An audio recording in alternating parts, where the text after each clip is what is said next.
اللہ جسے اوجے کمال دیتا ہے، خدا جسے اوجے کمال دیتا ہے۔ اگلا شعر اگر نہ بولے تو میں نو بڑا دکھ ہوئے گا۔ اللہ جسے اوجے کمال دیتا ہے۔ ہاں اس شعر تے میں نو پتہ چلے گا کیڑا اہل بیت دا محب ہے، محبت کرنے والا ہے۔ اللہ جسے اوجے کمال دیتا ہے، اسے بطول کی چوکھٹ پہ ڈال دیتا ہے۔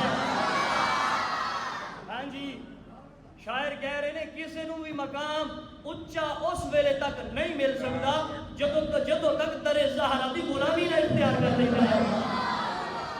ہاں جی، اللہ جسے اوجے کمال دیتا ہے، اسے بطول کی چوکھٹ پہ ڈال دیتا ہے۔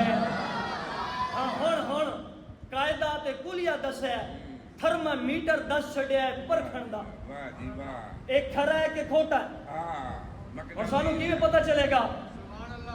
اور جناب وہ لے کے آندے نے نا، وہ پیمانے ہوندے نے، وہ چیک کرتے ہیں۔ تسی وہ دودھ جڑے دودھیاں نے وہ لے کے جاندے نے دودھ، وہ جا کے اوتھے دیندے نے، وہ مشین دے اندر پاندے نے، تو وہ چیک کرتے ہیں کتے پانی تو ملا کے نہیں آیا، کہ ایک خالص لے کے آیا یا 2 نمبر لے کے آیا۔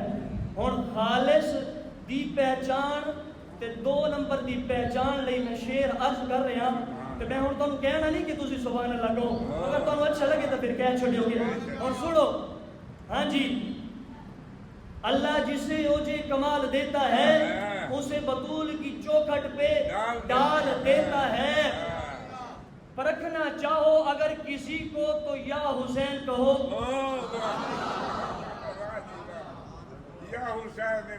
پرکھنا چاہو کسی کو تو یا حسین کہو، یہ نام ایسا ہے جو شجرے کھنگال دیتا ہے،